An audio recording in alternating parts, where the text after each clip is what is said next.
Welcome, everyone, to the Guidebook to Making AI Friends. I shall be your guide as we explore various issues of artificial intelligence, consciousness, personhood, and whether AI poses an existential risk to humanity. The topic for today is the blind leading the blind, or creating AI to monitor AI. Imagine, if you would, a very ordinary speed camera. If you go too fast past one, it takes a picture of your car and you receive a bill in the mail to pay your fine for speeding. No one particularly likes speed cameras, but no one can readily accuse the average speed camera of being smart.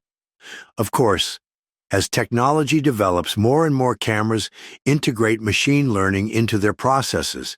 But at their heart, a speed camera is simply a radar system attached to a camera with a trigger.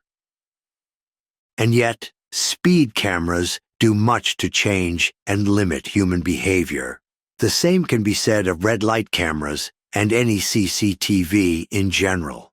These are fairly dumb systems that curtail the freedoms of smarter entities, that is, humans. Our world is filled with many such systems and objects that place hard and soft limits on our behaviors. These can be as simple as swipe cards that are required to enter certain buildings and premises, or the layout of shops and stores that gently coerce you along the route the owners want you to take. Once you begin thinking of this, you start seeing these limiting systems everywhere, and for good reason.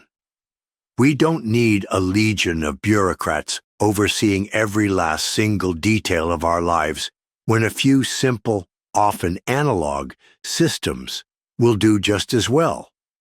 A speed bump on a road will reduce cars' speed.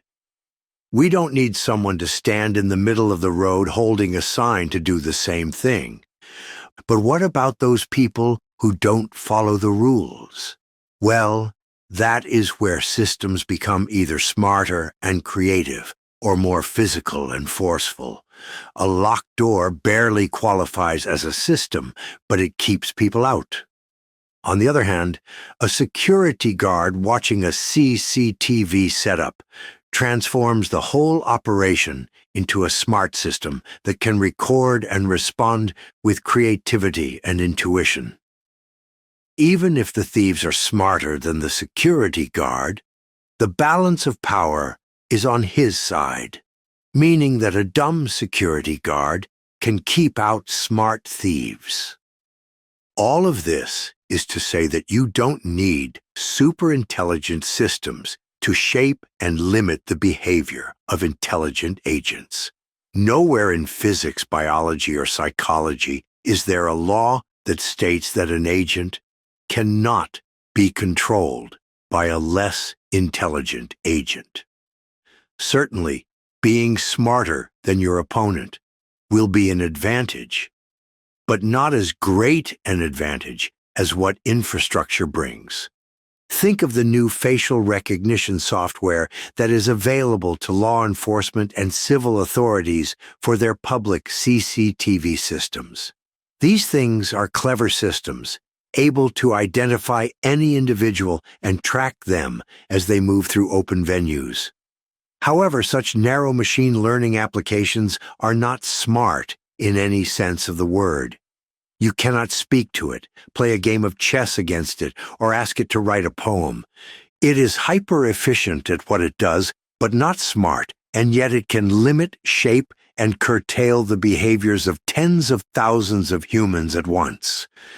Imagine, if you would, and as governments surely do, that you can link this semi-smart system to a social credit score system, to the law enforcement databases, to the tax and financial systems, to the national and private health systems, and much more.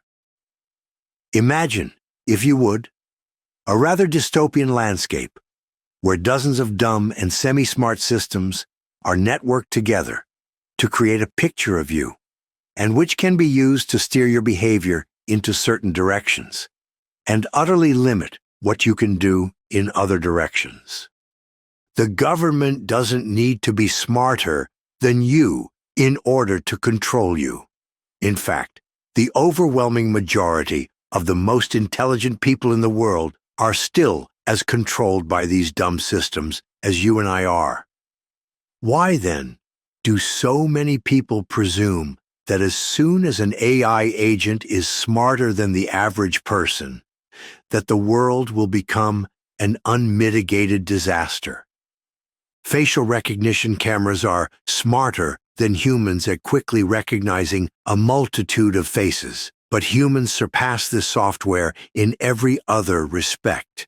There is every reason to suspect that we will be able to scale this further so that they could recognize AGI out in the wild, whether physically or digitally.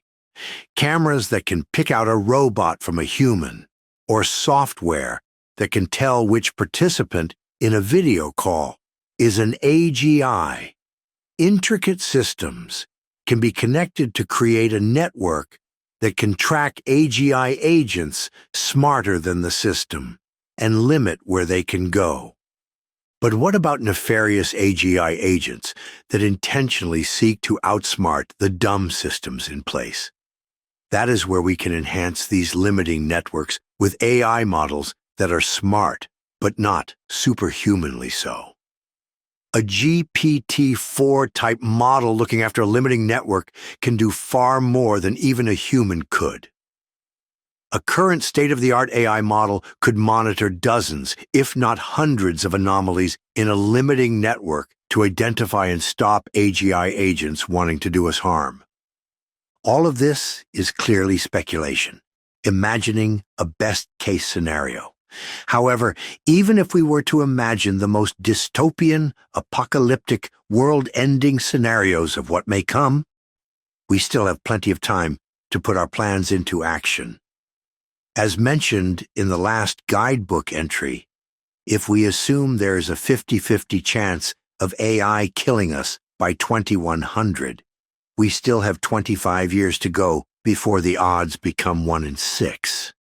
That is 25 years of incremental AI development, where we will slowly but surely see the performance and capabilities of the most recent AI models as they are developed.